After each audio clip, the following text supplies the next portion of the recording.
नमस्कार, कैसे हैं आप सभी? आशा करता हूँ कि स्वस्थ और मस्त होंगे। तो चलिए हम लोग आज 78 नंबर क्वेश्चन देखते हैं। इससे पहले 77 नंबर क्वेश्चन हम लोगों ने देख लिया था। तो 78 नंबर क्वेश्चन क्या है? यदि एक वृत्त की परत और एक वक्र का परिमाप बराबर है, तो निम्नलिखित में से कौन सा सत्य है? हमारा बोला गया कि वृत्त की परिधि और वक्र का परिमाप बराबर है, ठीक है? तो सबसे पहले हम इसको इक्वल कर लेते हैं। तो वृत्त की परिधि की आपको सूत्र मालूम होना चाहिए और जो हमारा वर्ग का परिमाप है उसका सूत्र आपको मालूम होना चाहिए कि क्या हमारा सूत्र होता है, ठीक है? तो वृत्त की परिधि बराबर क्या होता है 2 पाई आर, वर्ग का परिमाप क्या होता है 4a होता है, ठीक है? ये दोनों बराबर हैं। तो अब हम यहाँ से क्या करेंगे, किसी एक का या आर का वैल्यू निकाल लेंगे या फिर ए का वैल्यू निकाल लेंगे। तो हम मान लीजिए यहाँ से ए का वैल्यू निकाल लेते हैं। तो ए बराबर हमारा क्या हो जाएगा 2 पाई, इसको लिखेंगे 2 पाई आर अपान ये हमारा 4 चला जाएगा, ठीक है? तो ए की जब वैल्यू निकालेंगे तो क्या हो जाएगा, इससे ए कटेगा 2 से, ये पाई आर अपान 2। तो हमारा ए का वैल्यू क्या आ गया पाई आर अपान 2, ठीक है? ये हमने क्या निकाल दिया, वृत्त की परिधि और वर्ग का परिमाप बराबर कर दिया हमने। तो आगे बोल रहा है कि वृत्त का क्षेत्रफल और वर्ग के क्षेत्रफल में हमको संबंध बताना है, क्या संबंध होता है उसमें, ठीक है? क्योंकि जो हमारा वृत्त की परिधि और वर्ग का परिमाप वो बराबर जब होते हैं तो इसके वृत्त का क्षेत्रफल और वर्ग का क्षेत्रफल के बीच का हमारा संबंध जो आएगा उसको हमको देखना है यहाँ पर। तो अब हम लोग क्या कर लेते हैं, सबसे पहले वृत्त का क्षेत्रफल। वृत्त का क्षेत्रफल का हमारा सूत्र क्या होता है, area of circumference equal to pi are square, और वर्ग का क्षेत्रफल जो होता है area of square equal to हमारा ए स्क्वायर होता है। तो हमारा ए स्क्वायर का वैल्यू यहाँ पर देखिए, ए से हम लोग स्क्वायर कर लेंगे तो क्या हो जाएगा पाई आर अपॉन 2 का स्क्वायर बराबर pi square are square upon 4, ये हमारा हो गया, ठीक है? तो अब हम इसको क्या करेंगे, सॉल्व कर लेंगे। तो सॉल्व क्या करेंगे, A C upon A S equal to pi are square upon pi square are square upon 4। जो जो कट रहा है उसको आप काट लीजिए, यहाँ से पाई कट गया, मतलब एक स्क्वायर वाला कटेगा, इससे ए वाला पूरा कट जाएगा। तो A C upon A S equal to 4 upon pi हमारा बचेगा, ठीक है?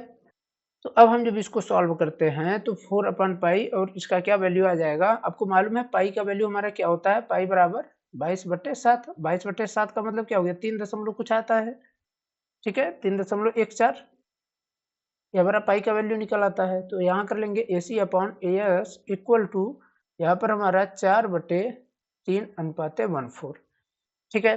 तो यहाँ पर आपको अब बताना है इसमें से बड़ा कौन सा हो रहा है। एरिया ऑफ सर्कमफेरेंस का वैल्यू जो हमारा दिया गया है 4 है, और एरिया ऑफ स्क्वायर का वैल्यू हमारा कितना दिया गया है 3.14। तो एरिया ऑफ सर्कमफेरेंस जो है वो बड़ा हो जाएगा किससे, एरिया ऑफ स्क्वायर से।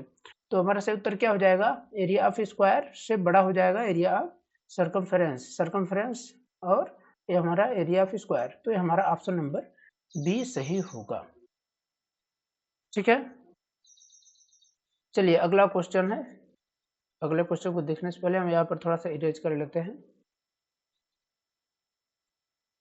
और आप लोगों को क्या क्या पढ़ना है क्या नहीं पढ़ना है इसके लिए कि स्पेशल वीडियो अभी आने वाली है, ठीक है? लेकिन आपको जो कराया जा रहा है इसको आप लोग रफ पेन लेकर के बैठा करिए और पूरा सॉल्व किया करिए, जिससे आप लोगों को मालूम हो सके। ये प्रीवियस ईयर क्वेश्चन पेपर है और बहुत सारे क्वेश्चन हमारे प्रीवियस ईयर से आते हैं या फिर उससे संबंधित आते हैं। आपको मालूम रहेगा किस तरीके से हमारे क्वेश्चन आ रहे हैं पेपर में, तो उसी के हिसाब से आपको अपनी तैयारी रखना है। ये नहीं कि रैंडम हम कहीं से भी कुछ भी पढ़ रहे हैं, तब तो आप पूरी पूरी बुक पढ़ के जाइए, कोई भी इससे फर्क नहीं पड़ने वाला है, ठीक है?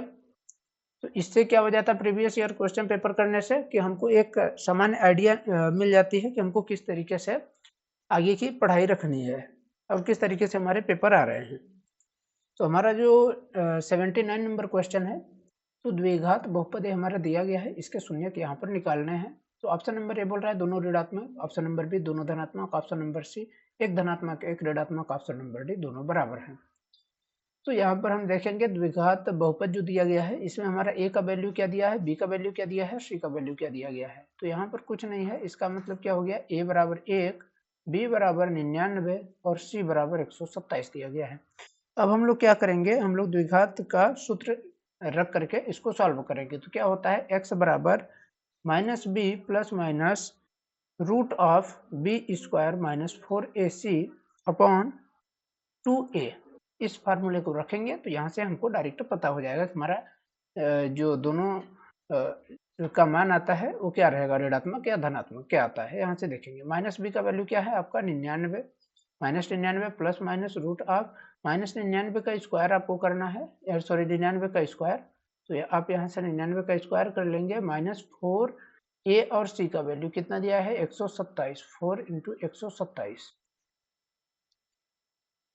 जब इसको करते हैं तो आप यहाँ पर माइनस 99 पाते हैं, प्लस माइनस यहाँ पर रूट ऑफ 99 का स्क्वायर आपका 9801 आ जाएगा, और फिर माइनस इसका करेंगे तो 7 चौको 28, 8 और 12 चौको 12 चौको 48, और 48 और 2 कितना हो जाएगा 50 बटे यहाँ पर करेंगे 2a का मतलब 2 आ गया यहाँ पर, ठीक है।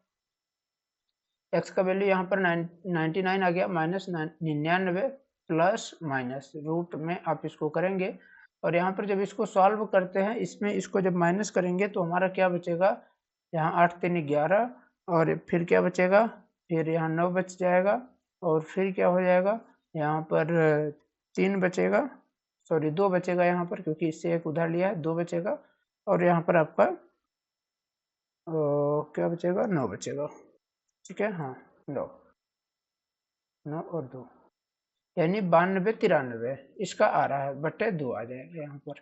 अब इसका मान हमको निकालना है तो क्या हो जाएगा, इसको अगर रूट से हम बाहर निकालते हैं तो लगभग हम अगर इसका स्क्वायर रूट करेंगे तो क्या हमारा आएगा 99, लगभग में यहाँ पर हमको मिलता है प्लस माइनस 96.4। आप करेंगे इसको अगर यहाँ पर 9293 का इस जब ऐसे निकालेंगे आप तो लगभग यही आपका वैल्यू आएगा, ठीक है। जैसे 9 9 81 आप देख लीजिए कैसे कर सकते हैं इसको, बच रहा है यहाँ से 1, और यहाँ से क्या बचेगा हमारा 1 बचा, फिर 9 यहाँ पर, ठीक है, और 9 9 कितना हो गया 18, और इसके बाद फिर हमको क्या करना रहेगा, अच्छा 9 और 3 भी यहाँ रख लेंगे, ठीक है। तो यहाँ पर जब 8 रखेंगे तो फिर हमको 6 टाइम लेकर के जाना पड़ेगा, 18 186 में आप 6 का मल्टीप्लाई करेंगे तो इस तरीके से आप करेंगे तो 196 जो हमारा आएगा, सॉरी 96.4 आप ले जा सकते हैं वहाँ तक, ठीक है, और यहाँ पर बट्टे में 2 रहेगा।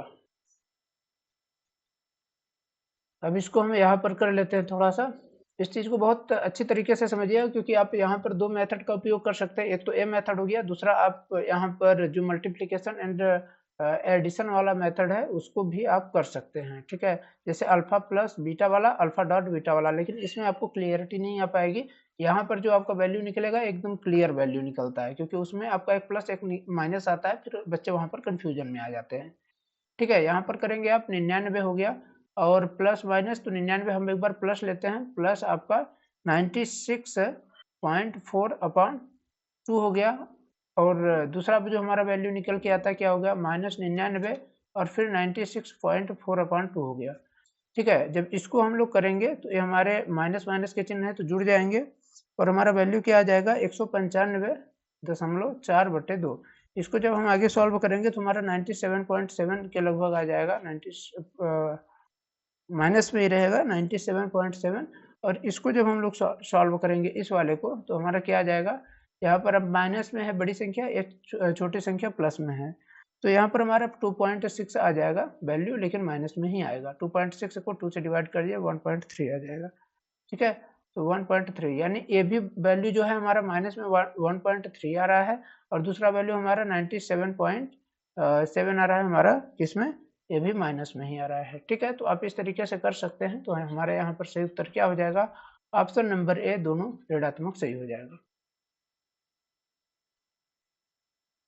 ठीक है। आप लोग जो भी आप अपना मैथ का जैसे कर रहे हैं, तो मैथ से आप लोग जो पेपर के जो क्वेश्चन प्रश्नावली है, प्रश्नावली की आप पीछे देखेंगे, जो प्रश्नावली पढ़ रहे हैं वहाँ से ऑब्जेक्टिव टाइप के क्वेश्चन के बताए रहते हैं किस तरीके, क्योंकि इस टाइप वाले जो क्वेश्चन आते हैं वहाँ से पूछा जाएगा, या फिर प्रश्नावली से पहले जो आपके रहते हैं, मैं आपको इन सब के लिए बताऊंगा अलग से वीडियो में कि आपको कहाँ से क्या क्या चीज़ पढ़ना है, जो कि आपके परीक्षा के लिए बहुत ही महत्वपूर्ण रहता है, और हर साल वहाँ से कुछ न कुछ क्वेश्चन आपके आते हैं। चलिए अगले क्वेश्चन की ओर चले, 79 के आगे 80 नंबर क्वेश्चन की ओर। 80 नंबर क्वेश्चन हमारा क्या कर रहा है पहले देख लेते हैं इसको। बोल रहा है मालती के पास केवल 2 रुपए 5 रुपए के सिक्के हैं, यदि उसके पास 50 सिक्के हैं, कुल धनराशि इतने इतने इतने सिक्के बनाए गए, सिक्कों की संख्या आपको बताना है कि कितने सिक्के, कौन कौन से कितने सिक्के होंगे। ठीक है, तो इसके सॉल्व करने के लिए हमारे कई मेथड हो सकते हैं, लेकिन हम एक सिंपल मेथड जो कि इसके ऑप्शन से हम लोग सॉल्व करते हैं उससे देखते हैं। यहाँ पर 28 है, मान लीजिए यहाँ पर बोला गया है कि 2 के सिक्के और 5 के सिक्कों की संख्या बताना है। तो 2 के सिक्के मान लीजिए 28 है और 5 के सिक्के 22, तो हमारा क्या वैल्यू आ रहा है। पहली बात तो ये जान लीजिए कि हमको ऐसा वैल्यू निकालना है जिसमें लास्ट में 0 आए।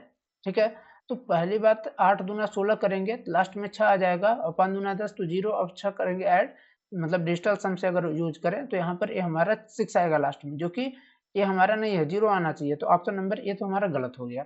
ऑप्शन नंबर बी का हम लोग यूज करते हैं तो क्या होगा, 30 का मल्टीप्लाई 2 बार में करिए प्लस 20 का मल्टीप्लाई 5 बार में करिए, तो 30 दूना 60 हो जाएगा प्लस 5 दूना 10 हो जाएगा और 0 मतलब 100 हो गया, तो 160। ऑप्शन नंबर हमारा यहाँ से 20 सही हो जाएगा। ठीक है, चलिए अगले क्वेश्चन की ओर चले। 81 नंबर क्वेश्चन। 81 नंबर क्वेश्चन क्या है, यदि किसी आयत का क्षेत्रफल इतना दिया गया है तो उसकी लंबाई और चौड़ाई आपको निकालना है। ठीक है, तो यहाँ पर आपको आयत जो दिया गया है उसकी लंबाई चौड़ाई निकालना है।